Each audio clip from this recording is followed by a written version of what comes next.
Bio nights class में आपका स्वागत है। आज हम क्लास 12 की चैप्टर 1 जीवों में जनन पढ़ने जा रहे हैं। चलिए तो देखिए, जीवों में जनन। जीवों में जनन की बात करें तो पहला शब्द आता है जीव। तो जीव किसे कहते हैं? तो आप पिछले के कक्षा में पढ़ चुके होंगे। जीव किसे कहते हैं? जीव बराबर या जीव कहिए या सजीव कहिए, दोनों एक ही होता है। सजीव या जीव, जो शोषण पोषण बच्चा पढ़े हुए या शोषण पोषण उत्सर्जन करता है उसे सजीव नॉर्मली ही जानिए, ठीक है। हमको इसमें क्या पढ़ना है? तो हमको ये पढ़ना है कि जीव जनन कैसे करती है।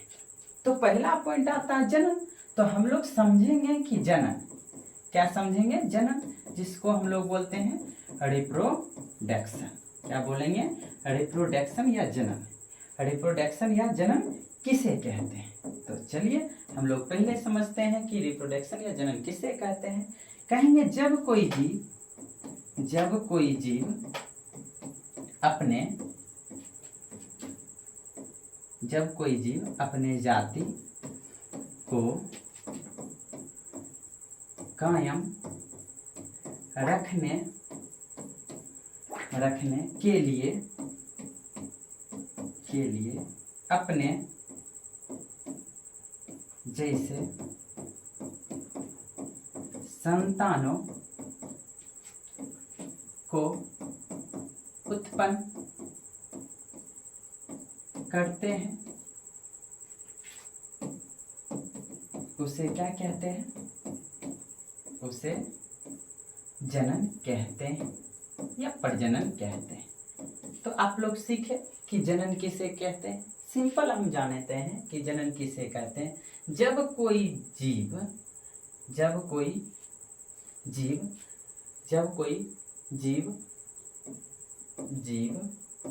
अपने जैसे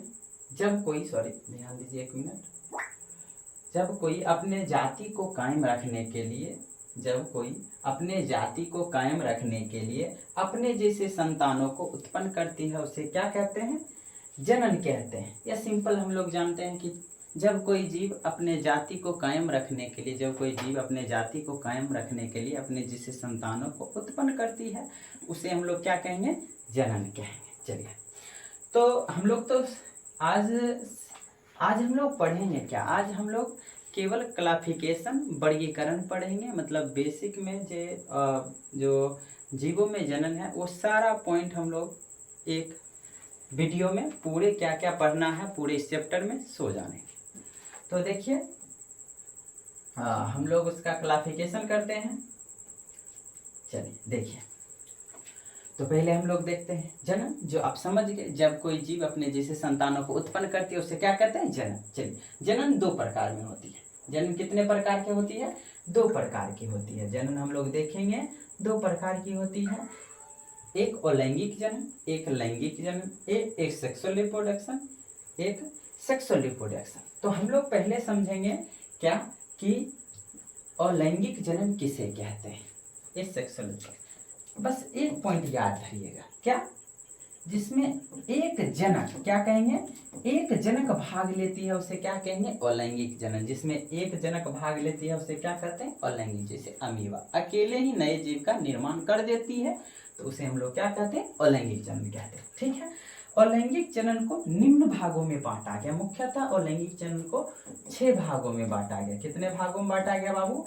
6 भागों में। कुल मिलाकर अलैंगिक जनन को 6 भागों में बांटा गया, जिसमें हम एक याद करके पढ़ेंगे। क्या पढ़ेंगे? विभाजन पढ़ेंगे, विखंडन पढ़ेंगे, खंडन पढ़ेंगे, पुनर्ध्वन पढ़ेंगे, उसके बाद हम लोग पढ़ लेंगे मुकुलन पढ़ लेंगे, उसके बाद काव्य जनन पढ़ेंगे। कुल मिलाकर 6 प्रकार पढ़ेंगे। जैसे हम लोग पहले पढ़ेंगे विखंडन या फीजन किसे कहते हैं। विखंडन या फीजन, तो कहेंगे अलैंगिक जनन की ऐसी प्रक्रिया जिसमें एक जीव, क्या कहेंगे? एक जो जीव होगा वो दो या दो से अधिक भागों में विभाजित होता है या खंडित हो जाता है। दो या दो से अधिक भागों में क्या होती है, विभाजित हो जाती है, खंडित हो जाती है, उसे विखंडन या विभाजन या फिजन कहते हैं। क्लियर। फिजन जो होती है वो दो प्रकार की होती है, एक बाइनरी फिजन होता है, एक मल्टीपल फिजन होता है, द्विविभाजन होता है और बहुविभाजन होते हैं। द्विविभाजन किसे कहते हैं, जिसमें केवल दो भागों में, कहने का मतलब केवल और केवल एक जीव दो भागों में विभाजित होती है, उसे द्विविभाजन कहते हैं। बहुविभाजन किसे कहते हैं, जिसमें एक जीव दो से अधिक भागों में विभाजित होती है, उसके बहुविभाजन कहते हैं। क्लियर। तो हम लोग समझ गए, इसमें क्या आ जाती है, अमीबा आ जाती है, पैरामीशियम आ जाती है। ये सब एक जीव होता है जो केवल और केवल दो भागों में विभाजित होती है और बहुविभाजन में दो या दो से अधिक भागों में विभाजित होती है। क्लियर है। आगे हम लोग समझते हैं खंडन। तो खंडन किसे कहते हैं, तो खंडन में कहेंगे क्या, जब एक जीव अलैंगिक जनन की ऐसी प्रक्रिया जिसमें एक जीव दो या दो से अधिक भागों में कट जाती है या टूट जाती है, तो उसे हम लोग क्या कहेंगे, खंडन कहेंगे। क्या कहेंगे, खंडन कहेंगे। जिससे हो गया एस्पाइरोगैरा, क्या हो जाता है, एस्पाइरोगैरा।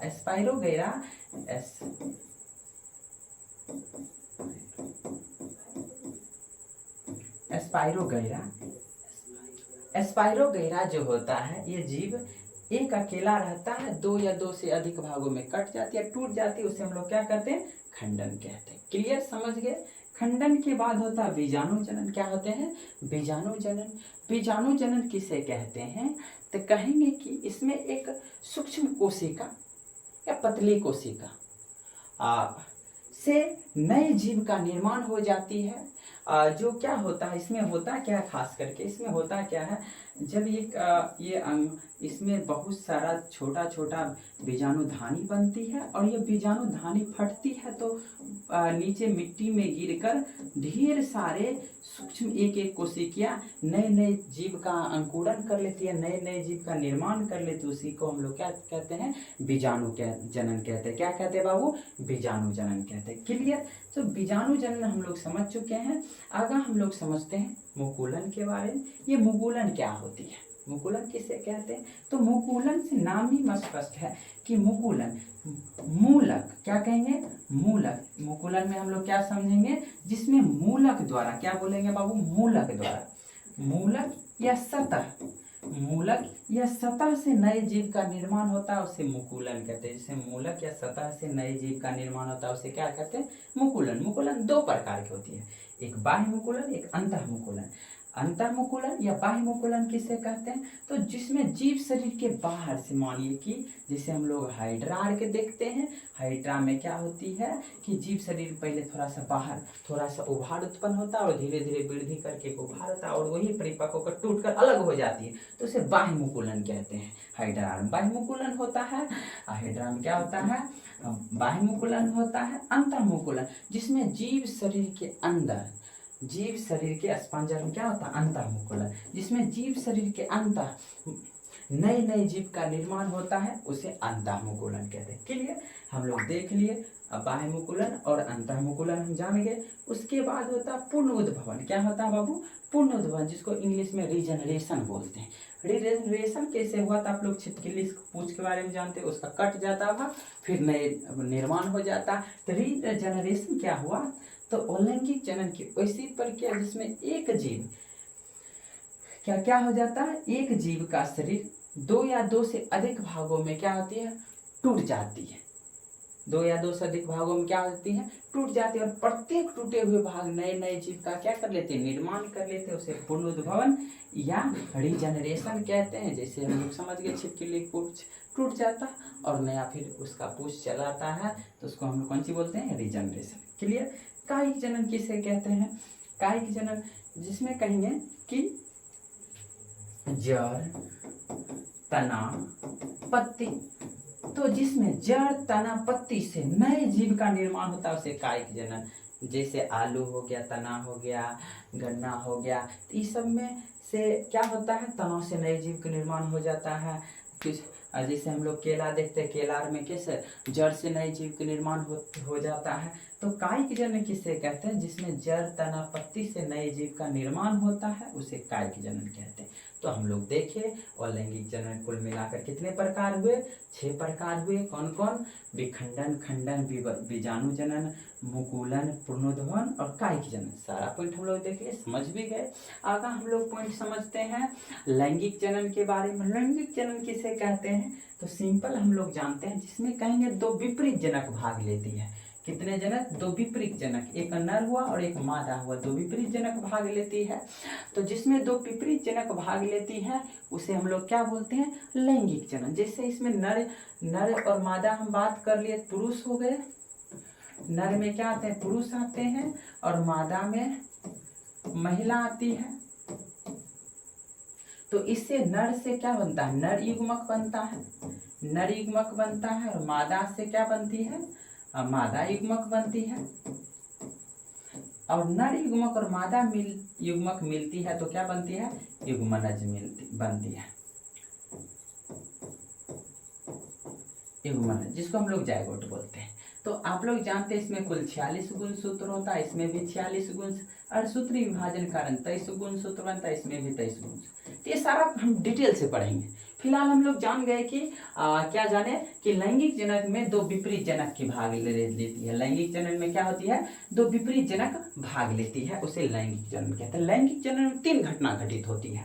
लैंगिक जनन की 3 घटना घटित होती है। एक निषेचन की पूर्व घटना, एक निषेचन की पास घटनाएं। निषेचन की पूर्व घटनाएं जैसे युग्मक का निर्माण, नर युग्मक शुक्राणु बनना, मादा युग्मक अंडाणु बनना, ये निषेचन की पूर्व घटना हुई।